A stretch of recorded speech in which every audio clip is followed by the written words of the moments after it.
आसिका लोकसभा समेत गंजाम जिलार 8 विधानसभा आसन पर आज मतदान आरंभ होइथिबा बेले कवि सूर्यनगर निर्वाचन मंडलीर कोदला ठारे भोट देइछंती बिजु जनता दलर आसिका सांसद प्रार्थी डॉक्टर रंजिता साहू।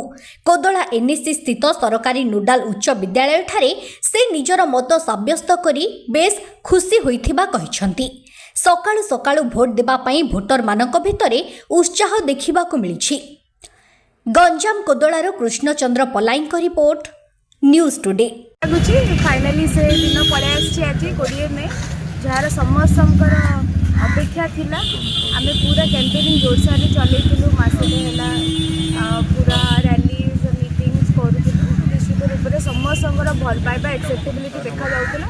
आज से वोट रूप में कन्वर्ट हम से आशीर्वाद वोट रूप जहाँ भी मैंडेट आसो आमको ग्रहणीय हम कि गोटे जिन कहवाई चाहूँगी अंचलवासी भल पाइबा स्नेह श्रद्धा नहीं आसी आगू आशा भरोसा निर्वाचन लड़ुची। निश्चित रूप से मोर बहुत कॉन्फिडेंस अच्छी भरोसा अच्छी मो अंचलवासी।